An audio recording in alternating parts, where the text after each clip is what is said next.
Hey there, this is Ryan Kingslien. We're going to take a good look at Medusaizing a female head, if you can say that's a word. This tutorial is going to be mostly focused around creating the snakes, creating the expression, doing some poly painting, and adding some kind of pore level detail. But we will give some tips and tricks on how to sculpt a female face or just a face in general. First, though, I want to walk you through the makeup of this model. It is around 20 million polygons, and I can do that because I'm working with a 64-bit operating system with at least 4 gigs of RAM. So each one of these subtools goes up somewhere between 1 million to 4 million polygons. Let's just walk through them one step at a time. Quite gruesome without the hair, eyes, teeth, all of that. But the face is set at about 2 million polygons. Then I've thrown teeth in there, which are set at about 500,000.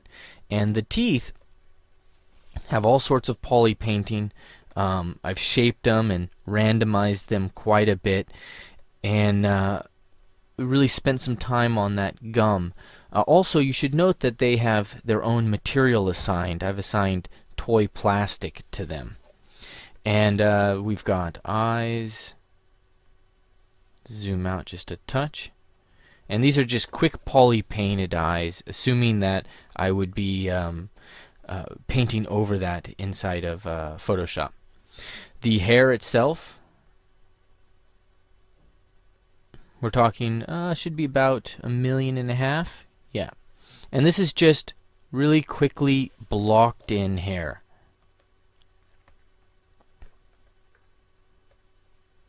If I turn the poly paint off so you can see it, see there's not much sculpt there, pretty quick. And then the eyebrows are separate. The eyelashes are separate, and the eyelashes are just a simple piece of geometry. So let's turn the poly paint off for those. You can see not much, just real simple extrusion.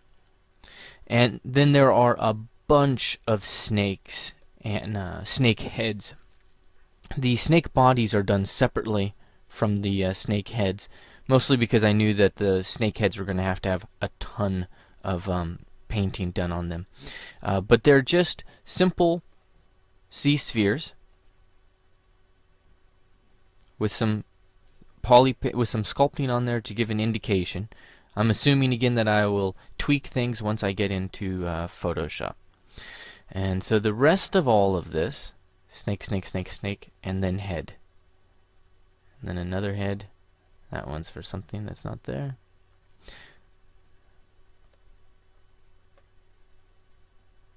And on from there. So in total, all of these guys add up to 20 million polygons. And we're going to take a look at how we're setting this up, how we're sculpting these, and all this other good stuff. So hopefully you'll learn a lot and enjoy. Medusa started her life as this young girl here, but this young girl started her life as a polysphere.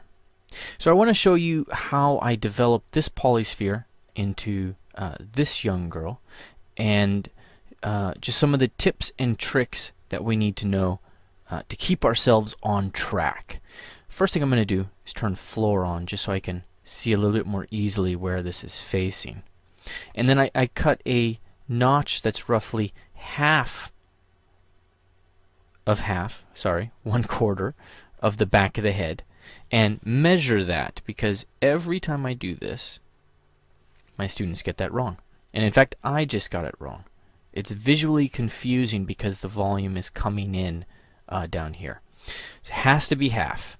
Control click to invert, move this up, and shift smooth that out, and we have what is going to be the back of the cranial mass right here. The mastoid process will be in here, and this is going to slope up to be the back of the head. Next thing we do is we drag out a mark at the halfway point, approaching this halfway point. But we want to absolutely make sure we leave behind a sliver. This is going to be used to pull out the jaw. So we're going to go to rotate, click at the front, and drag off the model. You have to drag off the model. If you don't, you will not get these results, and your work from this point forward will be off. So make sure it's dragged off the model.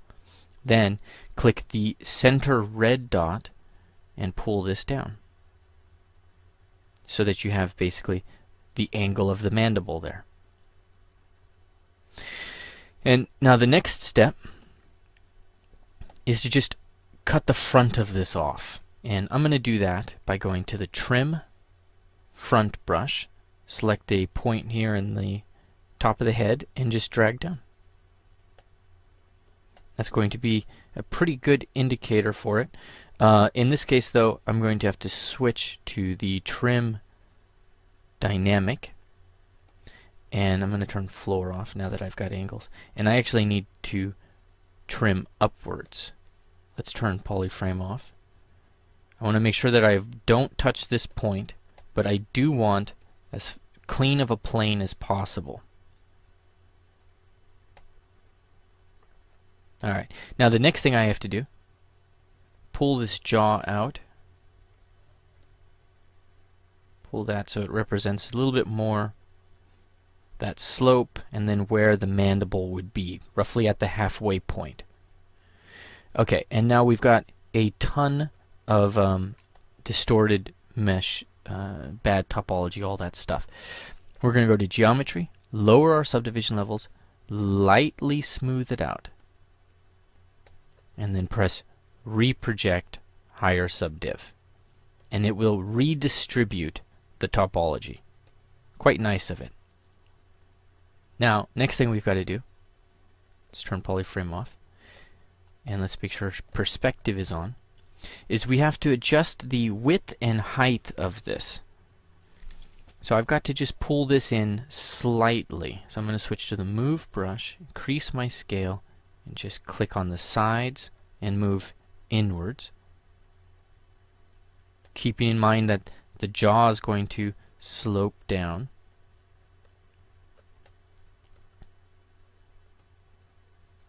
Just going to smooth this out so it's a little easier on the eyes. Until we've got roughly the human head proportion, which is the width 3/4 the height. So we're almost there. High point is going to be right here, so keep that in mind. And this is a variable, but some female faces, this is going to be a slenderer fit. Next thing I'm going to do is make sure that this line right here, which represents the transition from the side to the front, I'm going to give that a nice diagonal in towards the chin. That really helps me establish the basic face shape. Next thing I have to do, open up my brush palette, press T to locate the brushes that start with T, go to Trim Dynamic, and I want to make sure that I've got nice, clean, broad planes for the side of the face and the front of the face, just stroking along the surface. Pressing Alt now, and then letting go of Alt. And we have a very basic, very simple, clean shape. Now, this process that we just went through, and a lot more, is all on Andrew Cause's Mastering the Human Head DVD. And that is a fantastic DVD for establishing the proportions and the general structure and really understanding the skull and how the skull is going to relate to all of the muscles that we've got, the characteristics of our face and whatnot. The face is in many ways where you see the skull, the bone the most, especially here in this cranial mass, all bone. Anyways, you want to start with something like this, and you want to use the process that I just did. If you do that, you will create faces in seconds as opposed to hours or days. I should say minutes. It's a much faster approach. Now the next thing that I have to do is go in and establish the orbit of my eye. So actually, I'm going to switch over here to move, drag out an action line, and just scale that a slight bit more. I lost some width. Alright, I feel better about that. Alright, so back to move. Find the halfway point.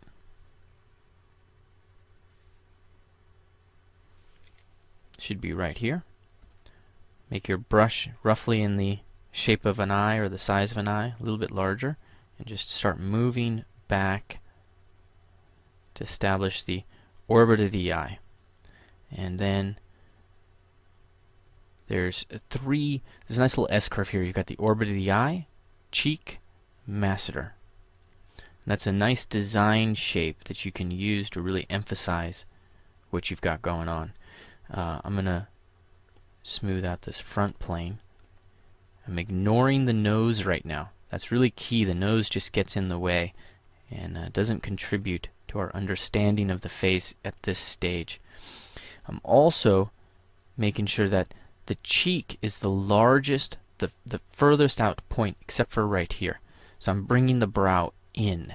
Have to bring that brow in and pull lines straight up from that.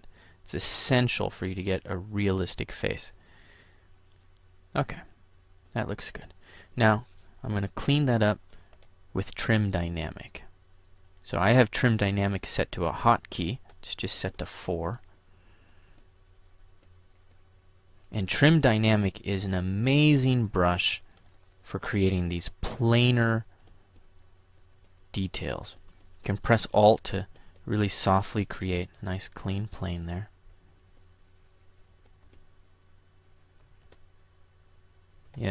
Yeah. Boom, boom, boom. Okay, so we're starting to establish the shape of a skull. I'm going to add a little bit more meat here, back in with the Trim Dynamic. So I have a hotkey set for clay as well. Smooth that out. And the slope of this mandible is getting a bit on the extreme side. There, that's a little bit better. So did I lose my halfway point? Slightly. That's fine.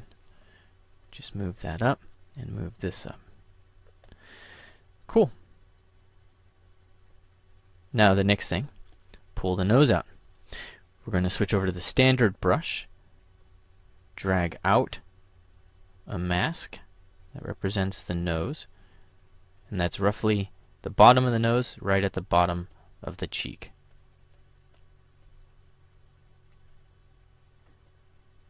Control click, invert, move, brush, and move that out.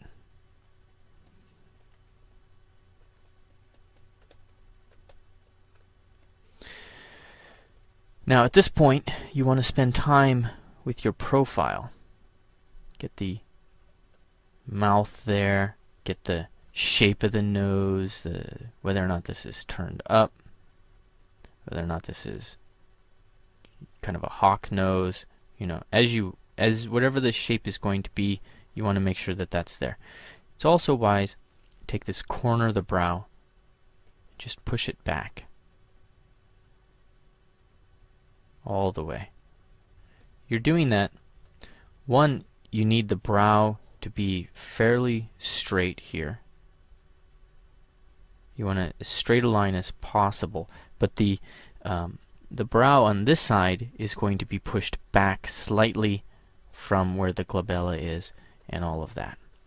Even on a female character, females generally tend to have really nice, clean, straight brows. So I've switched Trim Dynamic, and I'm just going to clean this up. Side plane, transition, and front. Side plane, press Alt, and create a transition. Create a transition. Move, just rearrange some of that logic. Pull that master in slightly, pull that jaw in slightly. Pull the nostrils, the glabella, the bridge of the nose, get that a little smaller.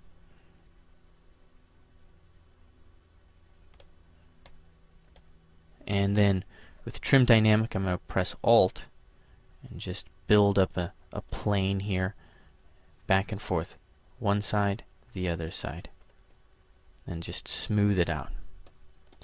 Also, looks like I need to take that in slightly so that from the side view I have a nice tink hit right here, and the cheekbone is given some prominence.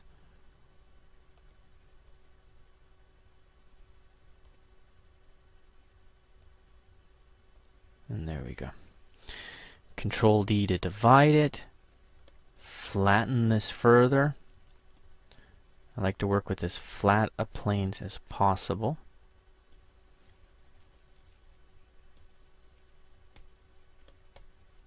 Okay. And then into clay brush and build some area for the mouth up and just shape that slightly.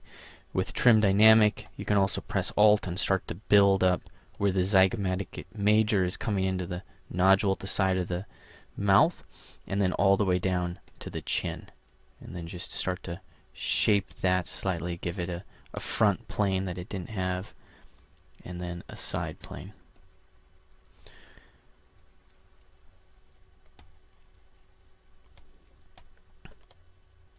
So we've got to continue to work this.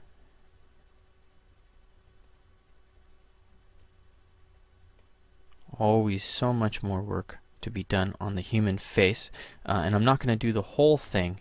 I just want to provide you with a couple of tips and a solid structural approach.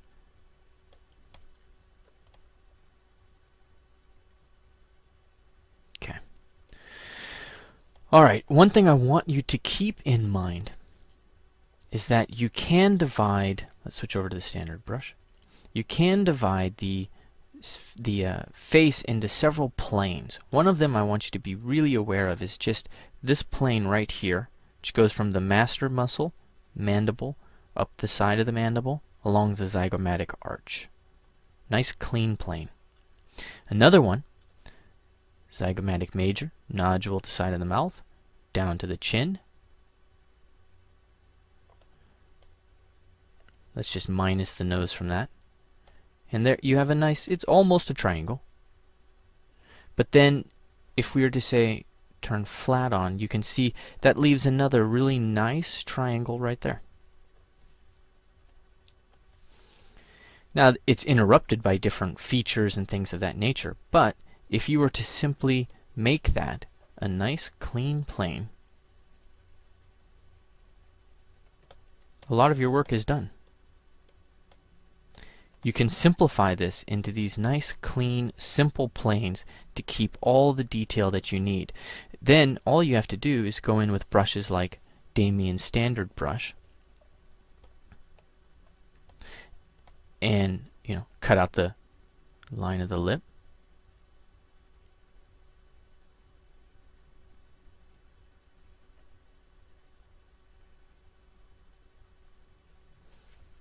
Go in with Trim Dynamic. Press Alt to add some volume. Cut away some volume. Cut away. Go into Clay. Build some up. Build some up at the nodule at the side. Build some up around here. Build some up down here. Pull away underneath the lip. Pull straight lines down from the corners of the mouth. It's a trick I use a lot to just make sure that the lower lip is subservient to the upper lip. Go into Trim Dynamic, just like a knife. Start to establish your planes, smooth it out perhaps. And most of the work should be fairly straightforward. You'll have to redo some of this, but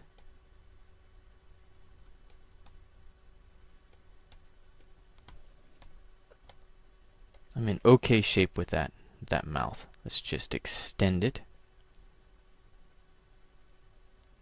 And come in back with Damien's standard brush. Just pull a little bit more accents in.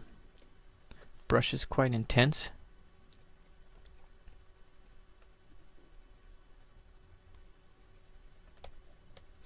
And we're on our way.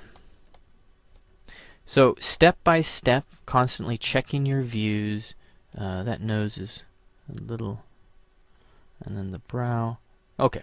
Anyways, I'm adjusting the look of things at this point, but the structure is relatively sound, and that's something that we have to always keep in our minds. I'm going to move the frontal part of the brow there, drop the head down. I'm basically making a self-portrait now, i.e. some kind of caveman. Not the beautiful young thing that we see here. But I can assure you that she started her life something like this. It's a little weird. Dude looks like a lady eventually, but that's really kind of how it goes. Slowly what I do is increase my subdivision levels and start to smooth things out, and the structure will get lost.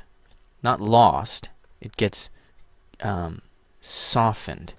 And that's the difference. Why does it keep my strokes lasting too long? You just got to keep softening this, and that includes softening things like the side here, and just creating more shades of transition. More shades of transition will help it become a little bit softer and add some volume and life into areas that would just, be undignified in a dude. Add some nice skin there. Did I say nice skin? Didn't mean that to sound serial killer-ish, but there we go. Oh, always dudes. Let's see. Dunk, dunk, dunk, dunk. Very small little hits. And let's add some emphasis on the... Whoa! I'm going to lower my depth in bed to 3. Start to add some cheeks, and dude's looking a touch more like a lady, although it's kind of more like a dude. But anyways, I won't have time to go through all of the process. Let's just add some hair.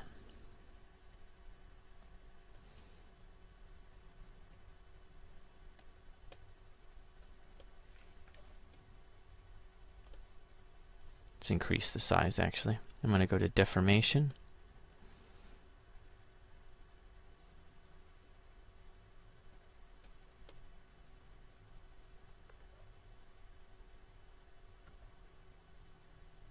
There you go. Looks like a American revolutionary with the wig, British, whatever. Anyways, hair's not enough, but you get the idea. Keep structure in mind, and once you have structure there, slowly start to refine until you are getting to this point. Let's take a look at her without the hair. She has nice quadded out topology, but she started her life just like this. So let's move on to the next part. So now let's assume that our face is in solid shape and we're ready to Medusa-ize this. The first thing that we've got to do is add the snakes. The snakes are fairly straightforward Z-spheres. In fact, you can see them right here. Z-spheres, pretty cool, very, very powerful. All you have to do once you have the Z-spheres to just preview them as a mesh is just press Adaptive Skin, Preview, or hit A on your keyboard. And so I have created just the snake bodies. I left the heads completely out of this equation because they were going to need their own setup, their own high polygon count.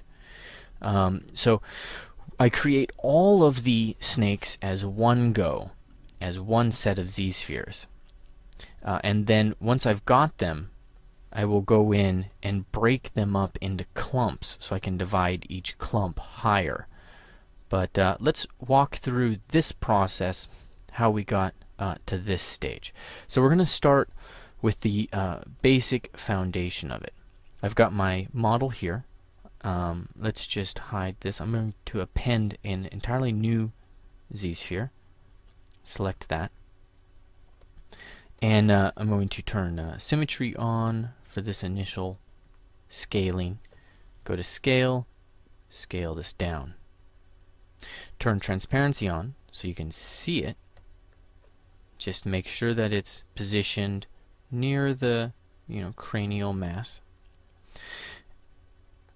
And then we'll turn everything else off and just start to create some leads. So draw is in, and let's say where's the forehead? So we're going to be going boom, boom, boom. Okay. So I'm going to create 2 for the forehead or 1 for the forehead. Let's go 1.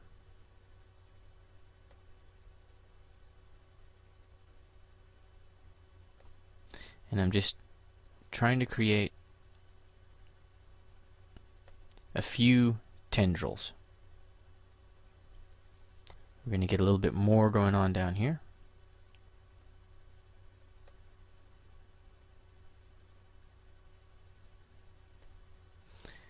And just filling this up.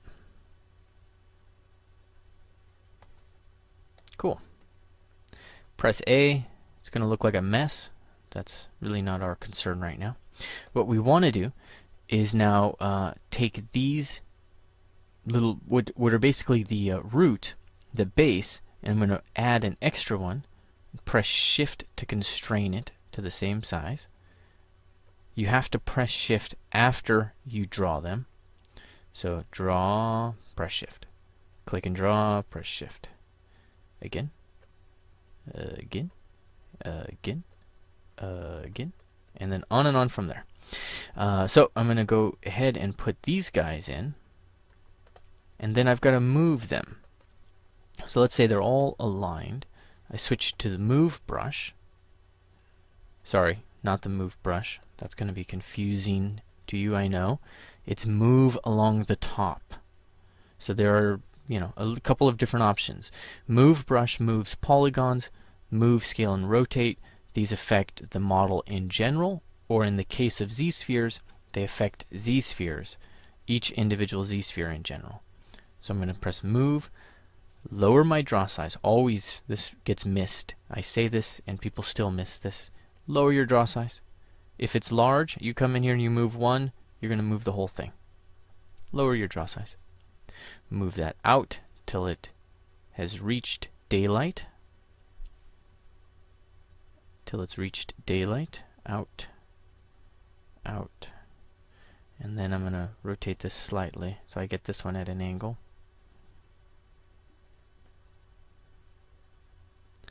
Out. Out. Boom. And we just create Hellraiser-like spikes here so that we can have something to pull the rest of our snakes out of. Really, this is really representing the base of the snake itself. And from here we switch back to draw. We're going to turn symmetry off in this point, or you could actually turn it on. Let's leave it on. Pressing X, I'm going to draw 1, 2. I'm going to do that all over. 1, 2, 1, 2.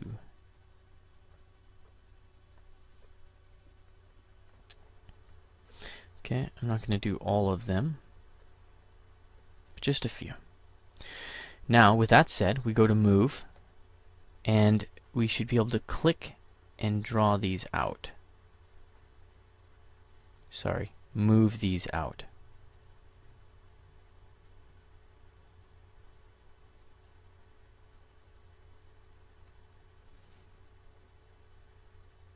And with these all moved out like this and ready for us to continue adjusting them, all we've got to do is go back to draw, and we're going to insert a couple more. All you have to do to insert is you just click in the linking spheres. Draw is active, click, click, click, click. Once that's done, switch over to move, and now you turn symmetry off. And now you start to position them and give them that kind of peculiar snake-like pattern. Best to just pick one at a time. And this one I want to say have rest right there on the shoulder. So I'm clicking the Z sphere, moving that, or if I move the linking sphere, it moves the entire chain. So I'm going to move that backwards, move this down, switch to draw, insert an extra loop, switch back to move. Just have that gracefully hit that, and then switch back to draw, insert a couple, switch to move. Let's get that hit a little bit, and looks like I'm going to have to insert more.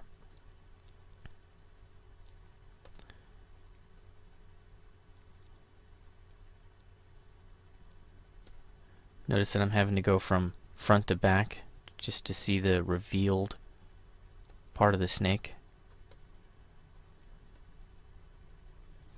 And pull this. No. Yes, there we go. Press A, and we're starting to see the Z spheres. You can decide to add more just to even this out, create a nicer, smoother transition. Especially here. Boom, boom. Switch to move. There we go. Press A, and you're in OK shape. Sort of okay. This looks bad.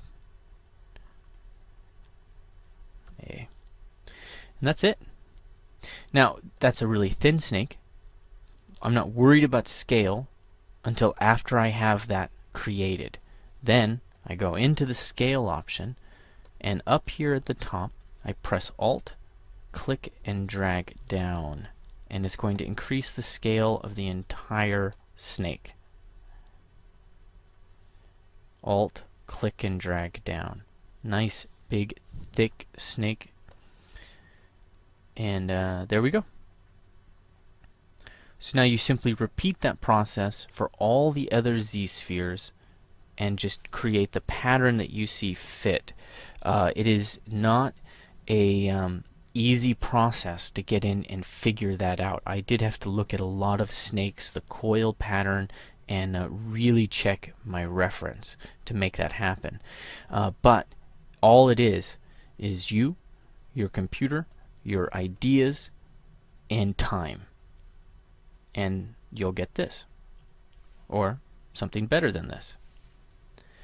And I've done some massaging of this afterwards, but this is pretty good end point. So I'm going to delete that extra one. So here, now once I've got all the snakes created, and I've pressed A and said, okay, I like that, that looks good. All you've got to do to make this an actual polygon mesh that you can sculpt is you go Z-sphere selected, you go to the adaptive skin menu, and you say make adaptive skin. Now notice I have not adjusted any of these settings. I by my very nature really hate to go in and adjust these little tiny settings. I just need to create and move on. So at this stage I'm in the design phase. My brain is thinking fast. I want to figure out how I can do these things fast. So I'm not sweating twist, proximity, all of this stuff.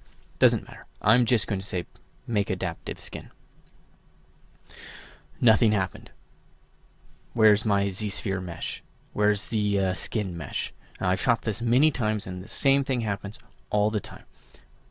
Where's the mesh? That's the primary question. Nothing happened. So people will press it again. Maybe I didn't press it. Oh, maybe, huh? Oh, something's happening. Why'd that move down? Now, when you go to the tool palette up at the top, this little inventory section, you'll see I have 1, 2, 3 skin snakes. These are all the poly meshes. Every time I press that button, it made one. So you might find that you've got 10 up here. I've seen that happen. So all you got to know is once you press Make Adaptive Skin, stop, go to the inventory part of the tool palette, and just verify that it's there. If it has the word skin underscore in front, that's your man. Now you go to the subtool palette, append, and just append. Really, append any one of those. There we go. Now we can select that, and the eye icon for our snake is turned off, so that's gone.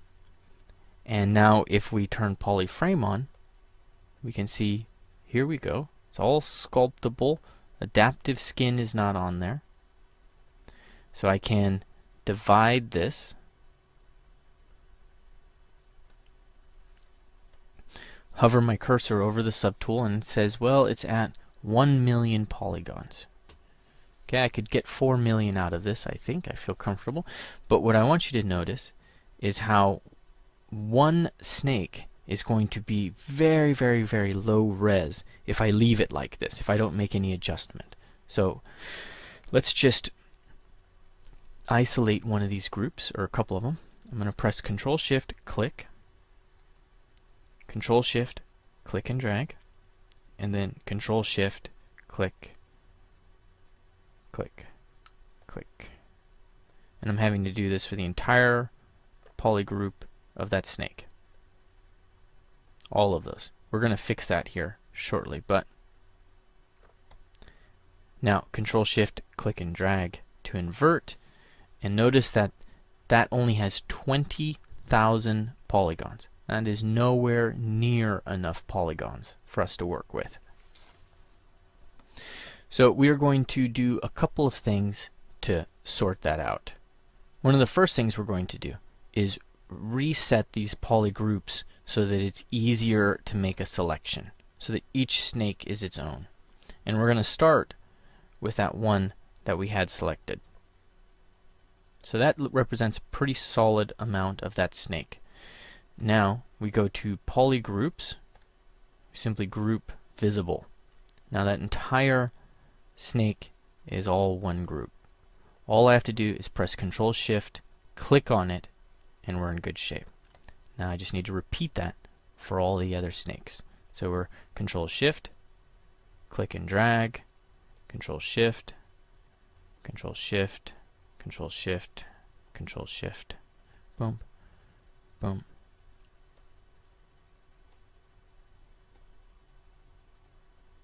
All the way down. Control-Shift, click and drag to invert it, group visible. Alright, one more snake for you. So let's pick something slightly complicated, like this guy in here. Control-Shift, click to hide that. Invert it by pressing Control-Shift, click and drag. And now I've half forgotten where it is. It's actually behind here. So I'm going to drag a couple along with me that aren't part of this equation. All I'm doing is pressing Control-Shift, clicking and dragging. Sorry, Control-Shift and clicking. That's it. So I've isolated all of that as well as some extras. So I'm going to invert that. Control-Shift, click and drag, and just, again, Control-Shift and click. To hide these, that looks pretty good. Group visible, boom. And now we simply have to repeat that process for all of these snakes. Now I have another model that has all of this already done. So we're going to bring that in. And I've got to isolate these individual strands. So I'm going to try to keep them visually close to each other. I'm going to press Control-Shift and click one snake, then invert that, Control Shift click and drag. Isolate another snake.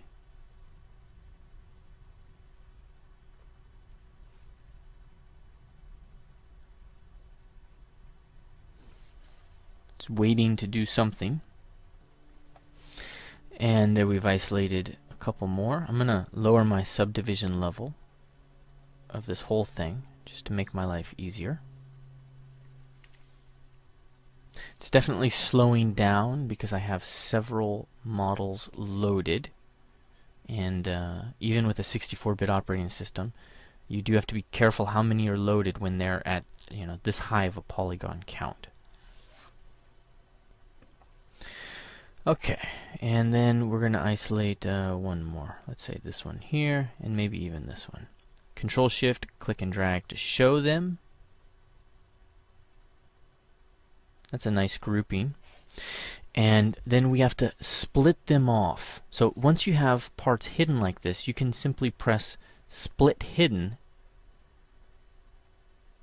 and you'll be in good shape. You may have to make sure you're at the lowest subdivision level as well.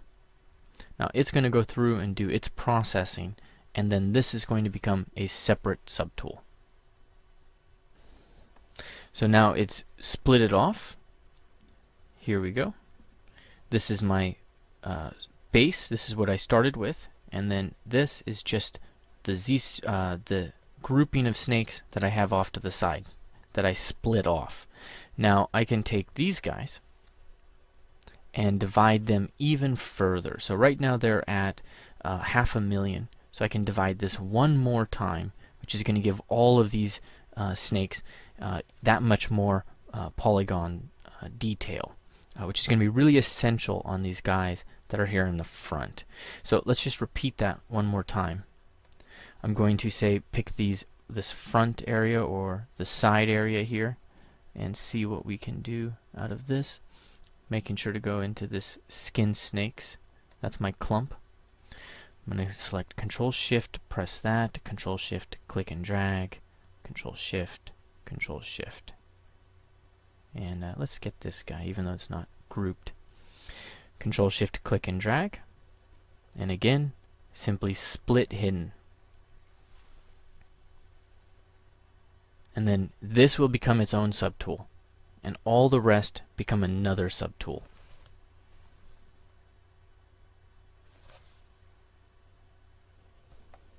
There we go. So now we've got another subtool. This one we can divide one more time, and it's going to have a lot more polygons. Now we can come back to our main mass. You can see we've thinned out the herd here, we've thinned out the herd here, and we just need to continue to separate these guys out so that we're able to get all the polygons that we need for just the major clumping of the snakes. So that concludes taking a look at the snake section. Next we've got to take a look at heads and then sculpting some scales and all of that good stuff. Hey there. So we've played with her expression a little bit, and I've given her a little bit of a tilt to the neck. But other than that, this is the exact same model. We're not going to go over this just yet because the expression I give her at the end is much more dramatic and different. So I'd rather talk about the expression and all of that at that point. What we need to look at right now is the snake heads. So you can see I've also adjusted the snakes themselves. I've thinned out the herd and keeping it a little smaller in number. This is a moving target. I end up adjusting this later on even more, kind of adding some more snakes back in. But one thing I want you to be aware of is in the subtool palette you can turn the poly painting of something on or off. If we do this on the head, you'll see I've actually already started to play with a texture for her.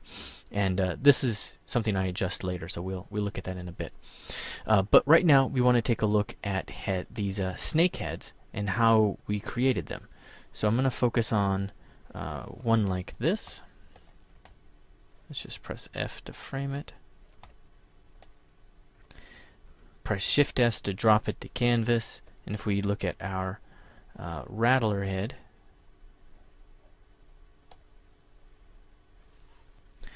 and turn the poly paint off, we're just going to see how we went about and created these relatively simply. And we banged them out because I was figuring we were going to do a lot of painting inside of Photoshop to kind of fix them up. But I did go in and study, quite a bit about the anatomy, the skull structure, how the eyes are protected, how this jaw mechanism works, which is pretty cool, and the venom sacs, the shape of venomous snakes versus non-venomous.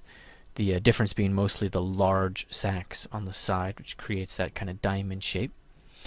So the way we did this, the way we started this process, was with a Z-sphere. So I'm going to turn symmetry on. Draw is active. I'm going to draw out. Very simple Z-sphere.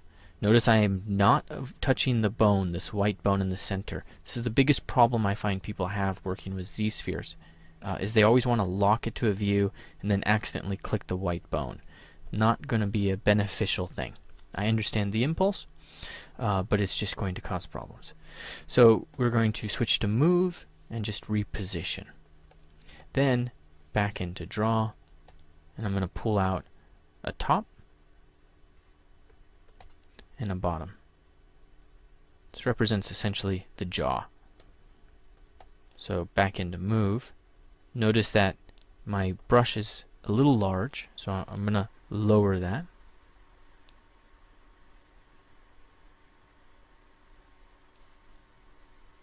And then press A to see what we get.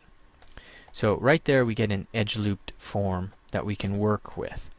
So all we have to do is go down to adaptive skin and say make adaptive skin. The key to working with Z-spheres, in my opinion, is that you just treat them as though they are an apprentice with limited experience. Their job is to simply put clay on the armature. Your job as the sculptor is to adjust it and get it in the shape that you want. That's an armature for snakehead. That's simple. It has an upper jaw, a lower jaw. It has the body that's going to fit in to the rest of the snake head. If you expect more than this, that's great. Just be careful. When you don't get what you want, don't be disappointed. Just adjust your thinking. Smooth this out, pull this out,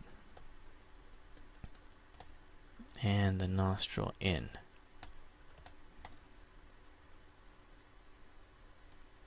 And pull this out, and up. Okay, now another really cool thing is that you can mask by polygroup. So if I go to auto masking and I say it mask by polygroup on, then if I click in one polygroup, it's not going to affect another. Whereas if that's off, if I click too close to one group, they both get selected. Now in this case, I need to make the upper and lower lip all one polygroup. So I'm going to press Control Shift, click, invert, click, invert. Go to polygroup, group visible. Again, Control Shift, click, Control Shift, click and drag, Control Shift, click and drag, group visible, Control Shift, click. Voila. That looks good. Mask by polygroups up. I'm going to start to scale this down a bit or adjust its size, its position. Same with the lower jaw. Really lets me be a lot looser than I would otherwise be able to be.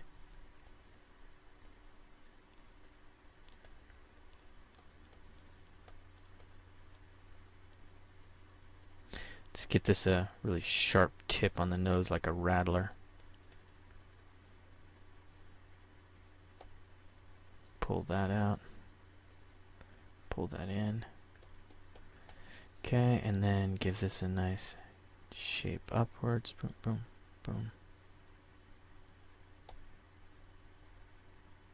There we go. Turn perspective on. Let's get this guy to have the venom sacs, and I'm going to turn mask by polygroup off, and then start to wean in the size of him.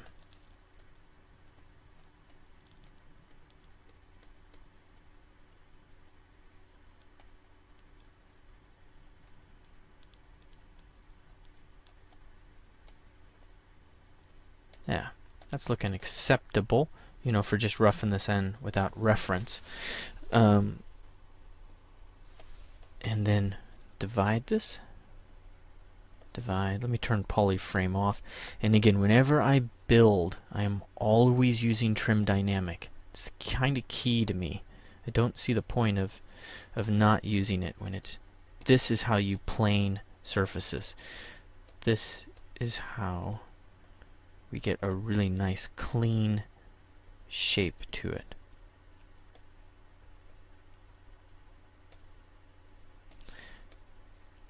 Press Alt, I'm going to build up a little bit here, and then just trim it. Eye shape is going to be right there.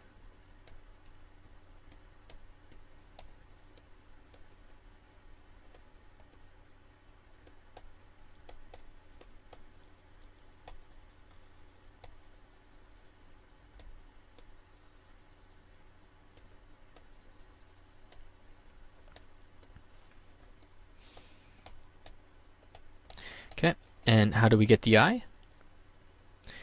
You can press default ZScript just to load a polysphere, but what we have to do, looking at the underside here, so we're going to append that sphere, select it, and we can go to the deformation tab and just take the size down a bit.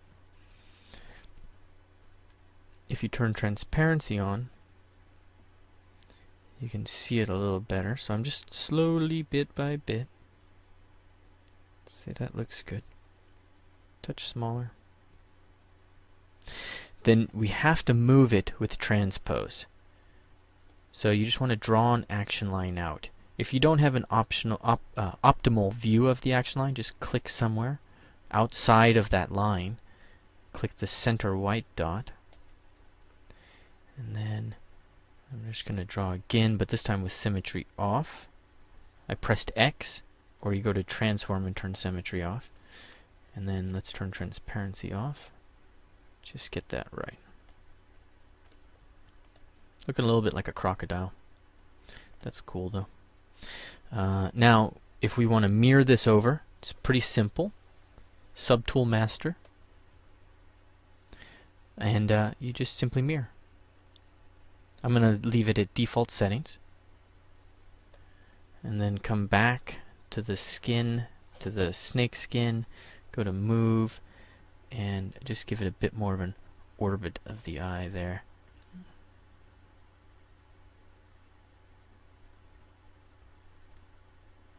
And then push that in. Yes, oops, wrong one. I accidentally alt-clicked on it. If you want to turn that off so that you don't accidentally alt-click anything anymore, pretty sure it's in Edit, Auto Select Subtool, turn that off. I actually didn't know about that one. One of the rare features I wasn't aware of. But keeping that one off will make life so much better. Now, snakes don't have nostrils so much as they have these little, I don't know exactly what you would call them, but the tongue is supposed to wisp all kinds of stuff into them. And so they've got a couple. Sometimes I've seen 5, 3, 2, 1. They're hidden. Anyways, they track along the bottom here, which is pretty cool. Now, I left my snake skin, my snake heads, roughly in this state before I started to add the scales. So we'll look at adding scales in a bit. But what I do want to show you is how to open that mouth. That's important. So I'm going to lower my subdivision level for this.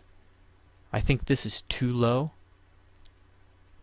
This is okay, and I'm going to just delete my lower. Switch to rotate and use topological masks to just draw out a mask for that lower lid, lower lid, the lower jaw. Then I'm going to control click to invert that. Draw out an action line with the fulcrum somewhere where the center of action is going to be. Click on the other end, the red dot at the other end. Just open that up.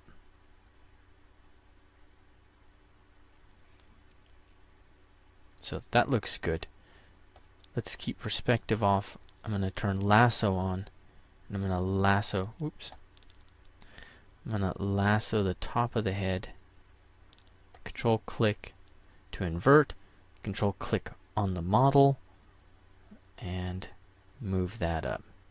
Now to get the eyes in sync, I just switch to the eye subtool. Action line stays where it's supposed to be. And then I just use the same action line. There are other ways to do that, but that's pretty foolproof. Back into draw. Clear your mask. Up your resolution level. And re-sculpt. No, it did not get everything exactly the way I wanted it, but that's why it's the computer and I am the sculptor. I'm going to just mask out this little section and pull that forward. I haven't tried that before, but that seems to work fairly nicely.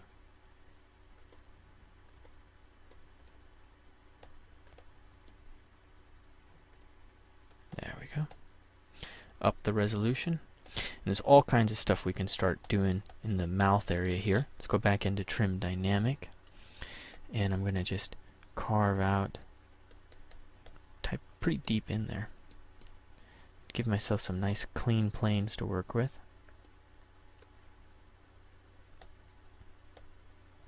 Same here, although in this case, I think Trim Adaptive is going to be a better option. Or better yet, Trim Front.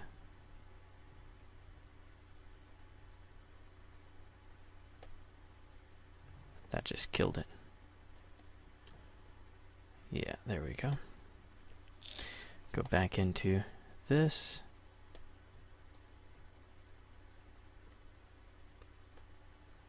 In with clay, just build that up. What happened there? Maybe in with inflate, build up these thin areas. And back into Trim Dynamic to just start to establish the jaw. Let me give it a nice clean down and up plane.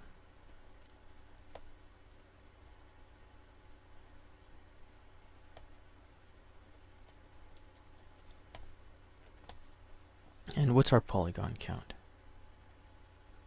We can go up one more. Yeah, we could go up one more as well, but this is going to be good. So now we're just going to use clay to build up some of the form, especially this gnarly thing right here.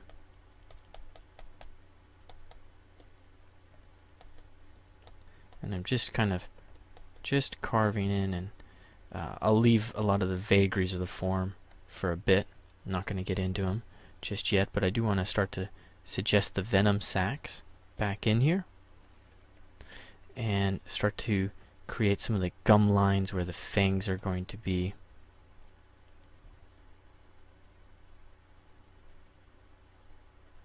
I'm just using clay. This is the second row of teeth, which we're not going to add in here, but we'll keep them in there. Something else I found is really neat is to just use Trim Front to just carve in these kinds of organic lines. Makes it look like it's the inside of somebody's mouth, which is just beyond awesome. Oh, this one we're going to have to look at it from below to get that a little bit better.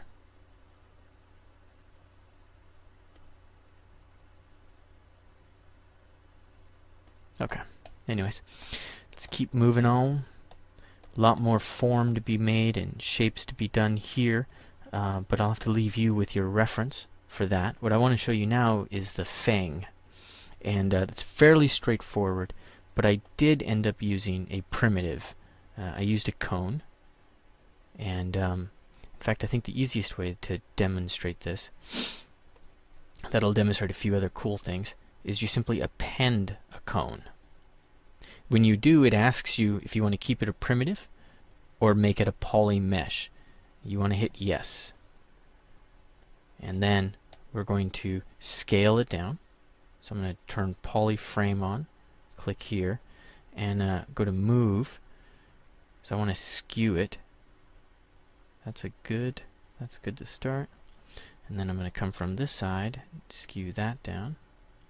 I could have done all of this in the primitive itself, but I wanted to get this going. So I'm going to just position that tooth roughly where it needs to be. And definitely it's got to get scaled. So I switched to scale. And now I'm going to switch to move, select the white center dot. And now we can go to control, press control, click and drag out a action line or a topological mask.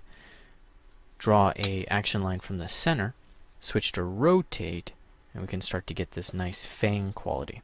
So again, press control, click and drag out a mask. Control click to blur it, draw out an action line, and you can get a nice fang in there. Alright, now I'm going to go to scale again and then just scale this down. It's quite massive. Switch to move, put it on up, and we can go to rotate and maybe just rotate that out. Yeah, that looks nice. And then duplicate that. Or mirror it, I should say. Voila. Back into the snake and come in with, I don't know, let's say inflate. B-I-N. Smooth. Then go from there. Try the blob brush as well. Has this really nice way of creating organic detail.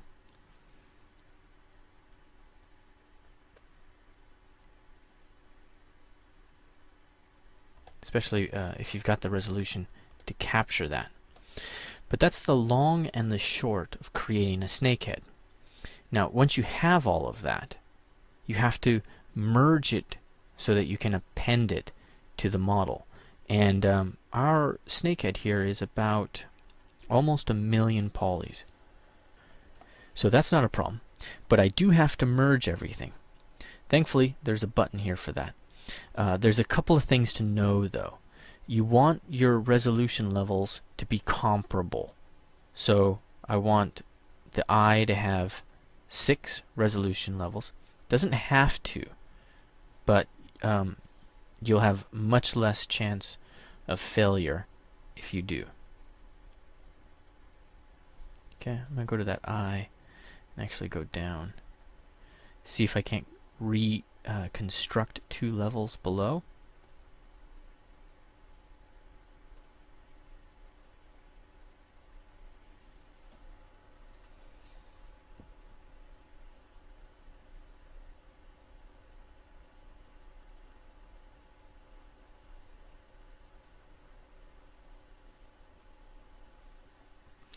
Okay, there we go.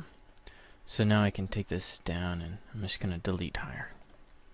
Okay, so now they all have 6 levels. So if I press merge visible, it's going to go through the process of merging them, and it will create another Z tool that has them all merged.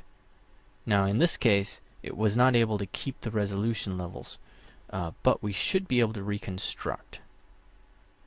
You can always try it.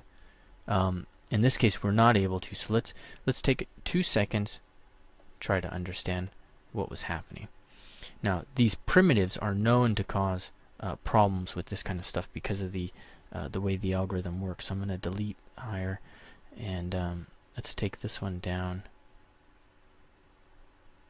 all the way. Let's set it down to about here.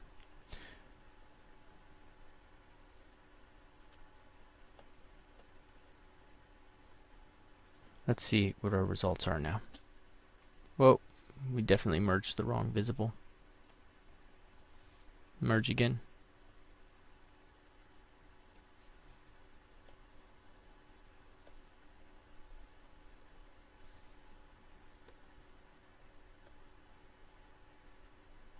Okay. So if this is happening to you, the fangs are not going back down. Just keep in mind that you have to pick a subdivision level to export. In this case, it's not traumatic because our goal here is just to get ahead there. I don't need the the polygon count to be reduced per se. Would have been nice though. So we'll look, and hopefully I'll have an answer on how that's not working later. But for now, let's just merge, keep going. So this is almost 2 million polys. I'm going to go with our last one. This guy. No, this is the last one. So this one, at the next subdivision level, yeah, that's 500,000, and we'll be able to take this and divide that up. Alright, now back to business. Here's our model. We need to append all of these heads in here. So I'm going to select this. I'm going to turn the hair on. Snakes are on. And let's turn the eyeballs on because it's just wrong. And teeth. Make sure perspective is active. And all we do is we append our merged model. It's going to come in, you know, at whatever size. And for me, it doesn't matter. I'm going to select that all the way down here. Make sure that the head is visible. And then we are going to go to the preview window and maybe learn something new. So I'm going to rotate this around, pressing Shift to lock it to an orthogonal view. Press Store. Now that it's looking straight at me.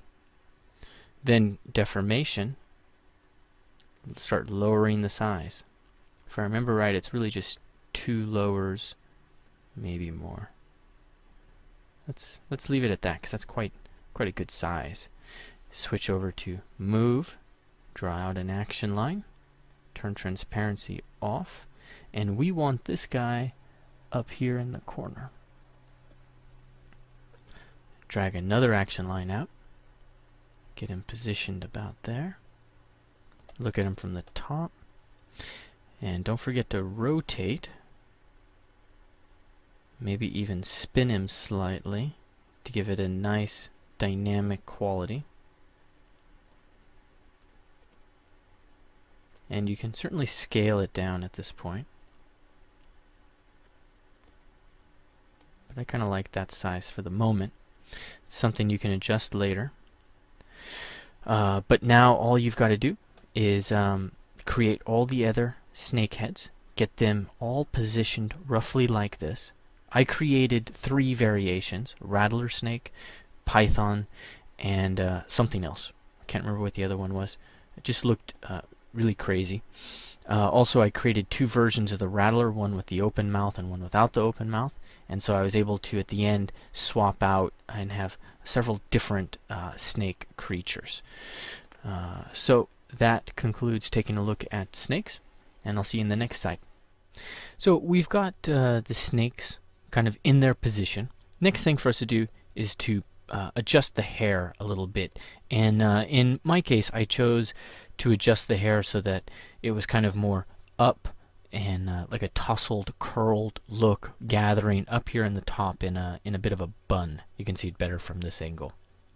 So let's take a look at the tools that we use to get that implemented. First thing is I'm going to select the hair, which is its own subtool. And in fact, if we go back to the basics, so that you can see this from start to finish, let me just delete the hair. And I'm going to append a polysphere, which is exactly how this hair started, and switch to Move, drag an action line out, turn symmetry off. This action line allows me to move and scale and rotate this around. Now in my case, I'm just going to roughly position it. It doesn't have to be dead center. I'm using the middle white dot for that, clicking right in the center of it. And once that's roughly positioned, I might scale it down. So switch over to Scale, click somewhere in the center, click the red dot on the outside, and move in. But I'm not going to spend too much time on that, because all I have to do is switch over to this Move brush and start to push and pull things around. Now symmetry may or may not work because we definitely did not try to keep symmetry, but I am going to make sure that the snakes are hidden just to give me a bit of an easier time of this. Let's move this up. Whoa. There we go. There we go. Yes. And that's good enough for me. Let's get this a little higher up. I'm going to turn transparency on so I can just see, how much I'm getting up there. Get a little bit of volume there. Behind the ears. Yeah, a little bit in front of the ears, not much. Nice round. Turn perspective on. And we're good to start with something like that. A little lower on the forehead. Let me turn the eyes on, that's creeping me out. And now the way we're going to start this is really just the way I start all my sculpting. We need to start with the clay brush. Start to establish some major forms. Let's turn symmetry off. I want to get this round curl of hair here. I'm going to get this other curl, but this one's going to be a bigger, deeper curl. It's good to keep it plainer. There'll be another curl coming in the side. This is just going to be extra from the front. Give this a little bit of a curl, maybe push this in slightly. Just playing with it. And try to keep the rhythm of the hair. So we're going to fold up, just offset that. I still have not really gotten that down to a science yet. It's on my to-do list. But if I create a curve here, and volume, I might tuck in and pull, and just kind of offset it like a wave.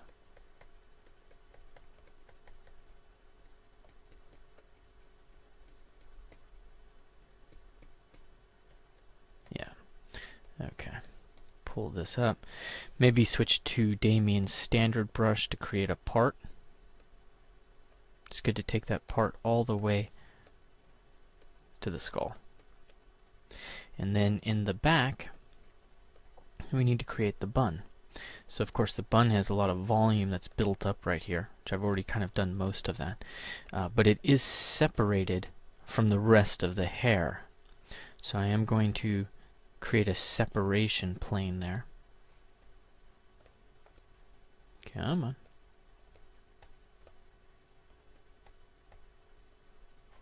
Trim dynamic might be good for this. And trim dynamic works really well with a larger draw size. Okay.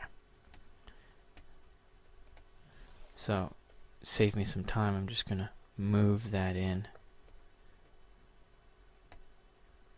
Cheat a little. Okay, there we go. Let's turn transparency on to see how far away we've pulled. And I, for dramatic purposes, want to keep that a fair bit off the head, high and regal. Back into the clay brush, and I'm going to start pulling out. In fact, let's divide this several times. I'm going to start pressing Alt and just getting a nice curve in to the surface. And then we could use trim hole just to really dig in. A nice little hole in there. Can go pretty far. Back to the clay brush, or just smooth it out. Right now I'm pressing Alt.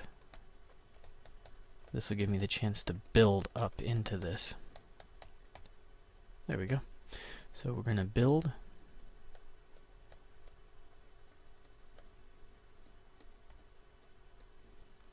And I want to build in these nice strokes, but I'm going to start to build upwards.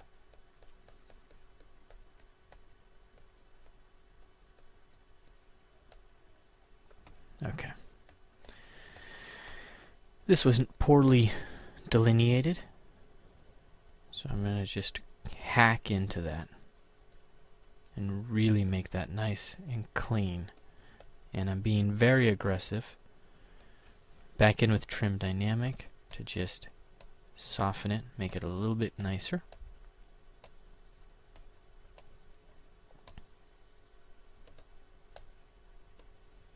And once we have it kind of sketched in,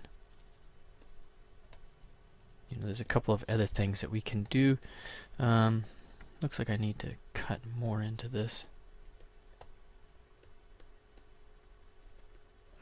Back into Trim Dynamic to just trim, make it nice and clean, plainly.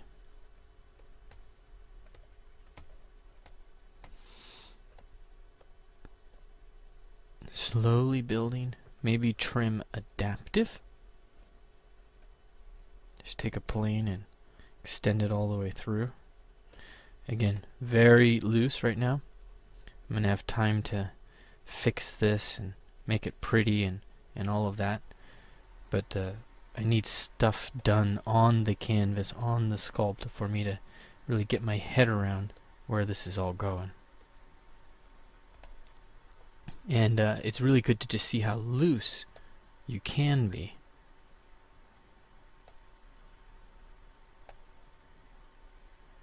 And hopefully that looseness translates into your work.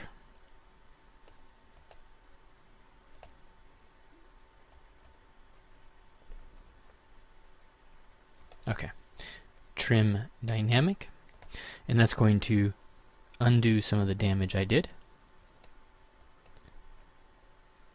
But I'm going to leave some of that damage there just so I can see it and keep the freshness of it.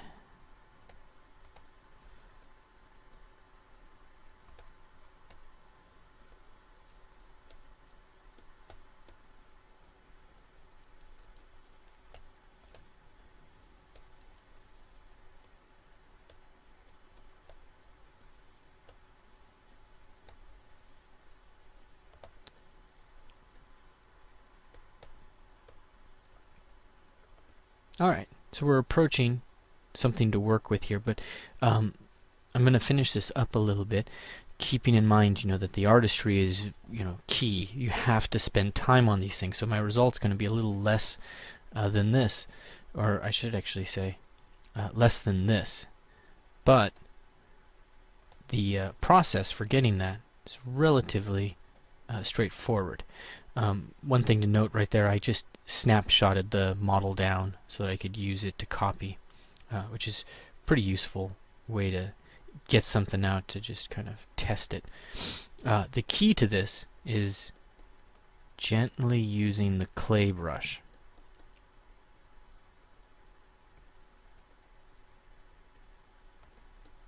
And using the Trim Dynamic brush to create really strong planes between things. At a certain point, you can also take Trim Dynamic and introduce an alpha like alpha 59. And this really starts to ramp up what you can do. So you can start to see the marks in there already. So you start to get some of the texturing that's inherent in hair.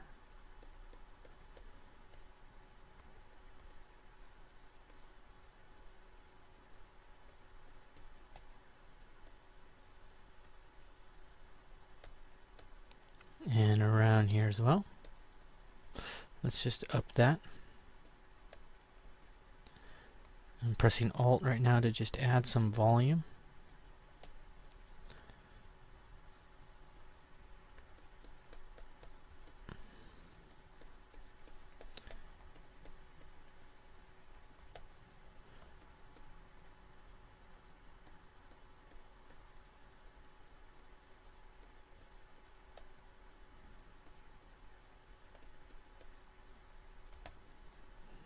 There we go. I'll add, subtract, add, subtract, add, subtract.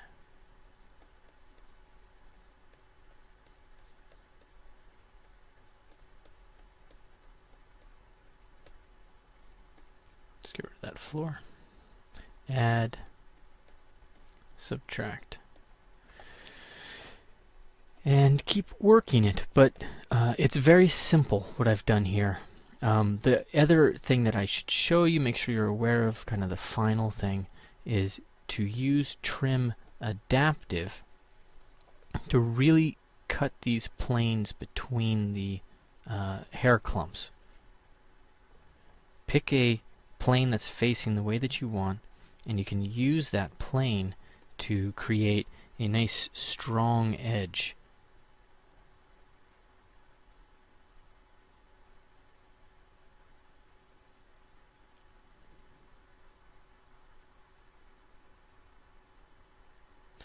So here I'm going to dig this in, smooth it out. I've had to increase my draw size.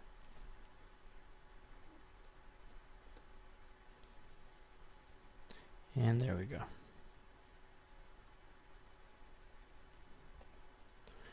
It's a nice little knife. Can cut in and do a lot of good work for you in dividing forms and surfaces, as well as establishing, you know, really strong planes.